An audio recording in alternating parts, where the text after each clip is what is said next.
Yo, balik lagi bersama Mimin di Black Manhwa, tempatnya alur cerita seru, penuh twist, dijamin anti bosan. Kali ini Mimin akan melanjutkan alur cerita, Martial Evolution, Start by Awakening the King of Monsters, dan bagi yang mau traktir Mimin kopi, link ada di deskripsi, jadi gak usah kelamaan opening, langsung aja kita gas ke ceritanya. Cerita diawali di pertarungan, di mana Liu Qingzu dan Chu Zhao yang bertarung melawan 3 pasukan tim khusus. Kemudian Kapten Black Lion memberi perintah dalam 3 detik, hancurkan 2 serangga busuk itu. Mendengar perintah itu, mereka pun dengan tersenyum licik setuju, dan dengan cepat langsung menerjang maju, menyerang Liu Qingzu dan Chu Zhao. Melihat itu, Chu Zhao dan Liu Qingzu mulai bersiap menahan serangan dari musuh yang menerjangnya. Setelah itu Qingzu pun mencoba menahan serangan dari pria gemuk yang menerjang ke arahnya. Kemudian dengan tertawa penuh nafsu berkata, kalau perempuan sebagus ini, sayang juga kalau dibunuh. Tetapi mayatnya paling tidak dirinya nikmati dulu. Qingzu pun mencoba menahannya, dan berpikir kalau serangannya kuat sekali. Melihat Liu Qingzu yang kesusahan menahan serangan pria gendut, Chu Zhao pun berkata untuk menjauh, dasar mesum. Sambil mengayunkan pedangnya untuk menciptakan jalur es yang melemparkan pria gendut itu. Pada saat yang sama, Liu Qingzu pun menerjang maju menyerang pria gendut yang masih terlempar ke belakang. Dan serangan Chu Zhao itu pun membentuk dinding es yang menghadang ketiga musuh di depannya. Namun tiba-tiba sebuah retakan terlihat di dinding es yang diciptakan Chu Zhao. Lalu terlihat Kapten tim Black Lion berhasil menebus dinding es dengan mudah.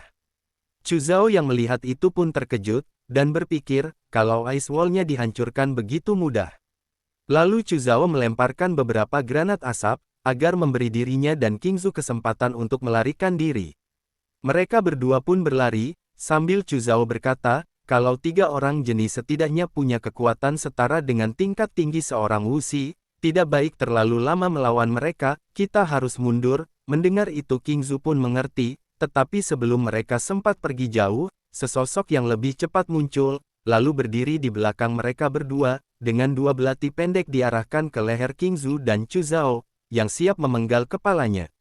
Kemudian Kapten tim Black Lion pun tersenyum licik, lalu berkata, kalau waktunya pas sekali, masih tersisa 1 detik.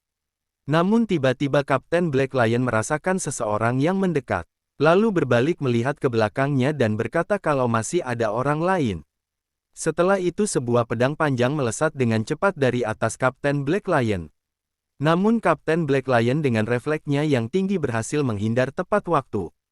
Setelah itu dengan cepat Yi He langsung muncul di hadapannya. Kapten Black Lion yang melihat ada orang lain yang datang langsung bertanya, siapa kamu? Apa kamu satu kelompok dengan mereka?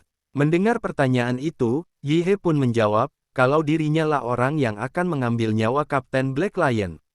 Mendengar itu, Kapten Black Lion merasa senang. Lalu memperbaiki kacamatanya dengan pelan, lalu tertawa, kalau Yi He sombong juga. Kemudian tanpa ragu lagi Kapten Black Lion melancarkan teknik Dark Killing Technique, lalu tubuhnya berubah menjadi 12 bayangan, dan mengayunkan pedangnya ke arah Yi He, sambil berkata mati kau, bocah. Namun Yi He dengan aura gelapnya menggunakan teknik penghentian waktu. Lalu tersenyum senang karena seorang di tingkat Dawusi, dengan perlindungan Wuqi di tubuhnya, bahkan dihantam meriam tank pun kulitnya tidak akan terkelupas, tetap saja masih bisa dibunuh. Setelah medan penghenti waktu diaktifkan, Yi He dengan kecepatan penuh menyerang semua klon bayangan dari Kapten Black Lion. Lalu berkata kalau teknik Shadow Illusion Murder ini memang hebat, dirinya sama sekali tidak bisa membedakan tubuh aslinya. Setelah Yi He menghancurkan semua klon dari Kapten Black Lion, Yi He pun menemukan tubuh asli Kapten Black Lion, dan berkata dengan tatapan mata yang menyala, kalau dirinya sama sekali tidak perlu repot mencari yang asli. Karena kemampuan mengerikan seperti ini sama sekali tidak boleh diperlihatkan kepada lawan. Kemudian Yi He mengayunkan tangannya, menciptakan panah energi darah. Pada saat ini, sistemnya memindai informasi dari Kapten Black Lion, nama Heisi, namun nama aslinya tidak diketahui, seorang raja pembunuh dengan penampilan biasa. Setelah itu, Yi He dengan anak panahnya mulai mendekat, dan ditambah dengan waktu yang terhenti, bahkan Heisi pun tidak sempat berkedip sebelum kematiannya tiba. Waktu yang terhenti pun berakhir, dan kepala dari Heisi pun tertembak anak panah darah, dan terbaring jatuh tak bernyawa. Setelah mengalahkannya, Yi He pun segera mengangkat tubuh Heishi, dan berkata kalau mayatnya harus dimanfaatkan selagi masih hangat. Karena darahnya bisa membantu dirinya menerobos batas Wutu, dan naik menjadi Wuze. Dan tanpa berkata-kata lagi, Yi He mulai menyerap darah Heishi. Terlihat tubuhnya layu, dan dalam sekejap mata menjadi mayat kering, sementara tetesan kecil darah Heishi mulai menyatu dengan tubuh Yi He. Setelah selesai menyerapnya, Yi He pun berkata, kalau lumayan bagus juga, dirinya sudah naik ke Wuze tahap 8. Lalu terlihat tubuh dari Heishi yang berubah menjadi tumpukan darah. Setelah semua itu, keadaan pun menjadi hening. Dan mereka berdua pun melihat, kalau kaptennya dikalahkan dalam sekejap mata. Lalu si pria gendut bertanya, sebenarnya apa yang terjadi? Kapten dibunuh bocah itu seketika. Wanita di sampingnya pun menjawab, bahwa bocah itu menghisap habis darah kapten, bocah itu benar-benar monster. Sebelum bergerak, Yi He sudah memikirkan semuanya dengan matang. Lalu menatap genangan darah di tanah, dan berkata dengan nada sinis, kalau ini belum selesai, selanjutnya dirinya akan menunjukkan sesuatu yang menarik.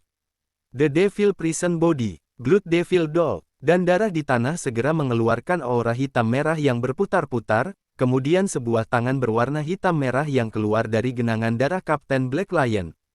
Catfish dan White Sheep ketakutan melihatnya, mereka juga terkejut karena merasakan aura membunuh yang disertai energi yang familiar. Kemudian di hadapan mereka muncul sosok kaptennya, tetapi dalam wujud yang sangat menyeramkan. Apakah ini kapten? Sialan, apa-apaan mereka ini? Kenapa mereka lebih mengerikan dari yang lain? Benarkah mereka cuma seorang Wuze? Namun tidak lama kemudian, White Sheep bergegas maju, dan berteriak kalau biarkan dirinya yang urus ini. Lalu mengangkat bayinya ke udara, dan seketika tubuhnya mulai bertransformasi perlahan. Ternyata bayi itu bukan anaknya, melainkan senjata biologis rekayasa genetik, yang dibawa untuk perlindungan, dan tubuh dari bayi itu semakin membesar. Setelah bayi itu melayang di udara, tubuhnya mulai tumbuh semakin besar, dan dengan cepat menjadi monster berotot setinggi 3 meter. Kemudian White Sheep memerintahkan monster itu untuk menahan mereka. Yi He yang melihat itu tetap tenang, sambil memasukkan tangannya ke dalam sakunya. Namun setelah White Sheep memberi perintah untuk menahan musuh di depannya, dan mereka berdua segera berbalik melarikan diri, keduanya terburu-buru, dan tidak menyadari bahwa penundaan sesaat pun, dapat membuat mereka kehilangan nyawa. Yi He yang melihat itu pun tidak akan membiarkan rencana mereka berhasil. Lalu memerintahkan dua temannya dan bawahan barunya, Chu Zhao dan Liu Qinzu, kalian bekerja sama dengan Shadow of the Devil, dan tetap di sini untuk menghadapi manusia buatan ini. Ketiganya pun menanggapi tugas itu dengan serius. Kemudian Yi He menyeringai puas, dan berkata, kalau dirinya akan mengejar kedua orang itu. Setelah berkata demikian, Yi He pun menghilang dari hadapan mereka dalam sekejap mata. Berpindah kepada Chu Zhao, yang segera mengaktifkan teknik Bloodline Awakening Ice Demon Dragon. Dengan aura dingin memenuhi langit, dan membentuk kepala naga ganas yang seolah siap melahap monster itu. Kemudian monster itu meraung, dan menerjang ke arah Chu Zhao. Melihat itu Chu Zhao mengayunkan pedangnya, diiringi aura dingin di tubuhnya. Pertarungan itu pun masih seimbang, di mana Chu Zhao yang masih berjuang melawan monster itu, lalu mengayunkan pedangnya, dan energi dinginnya mengembun menjadi bentuk kepala naga yang ganas. Lalu menerjang langsung ke arah monster buatan yang telah disempurnakan secara biokimia, dan tubuh monster itu tampak memerah seperti bara api.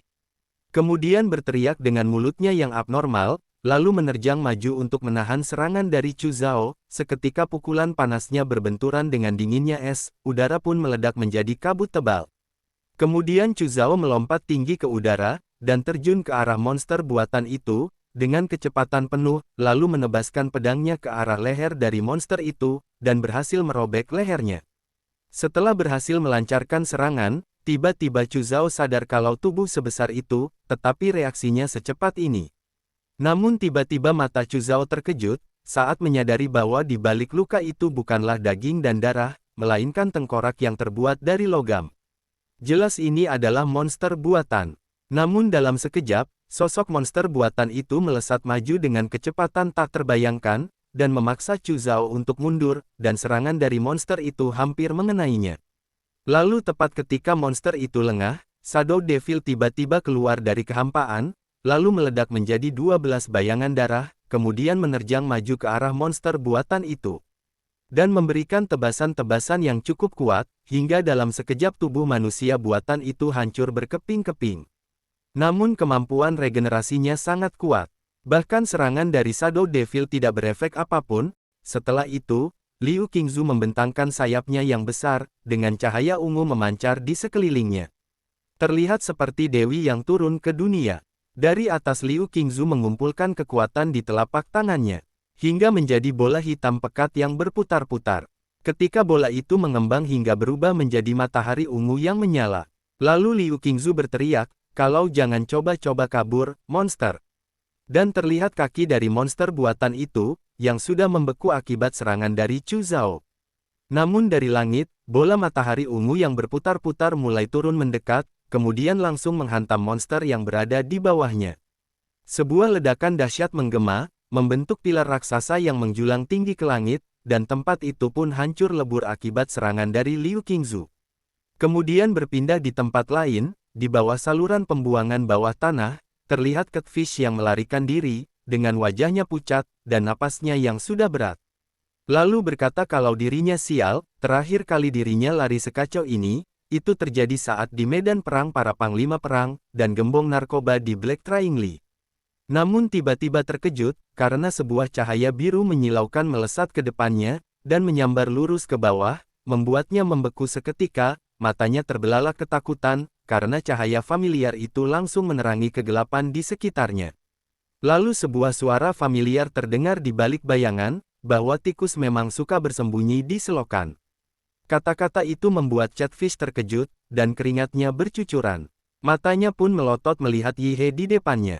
Di sisi lain, White Sheep dengan putus asa berkelok-kelok melewati gang-gang sempit, karena takut tertangkap.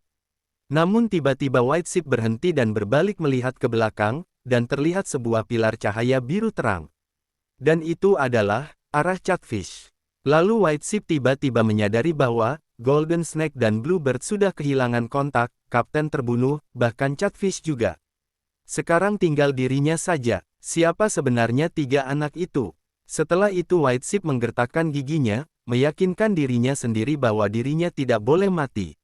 Dirinya harus hidup, namun sekarang dirinya harus kabur kemana? Ketika White Sheep terdesak, tiba-tiba sebuah rencana terlintas di benaknya. Lalu memandangi pilar yang terhubung ke bulan, dan berkata kalau tubuh Moon Asken itu, jangan-jangan karya dari God in Heaven.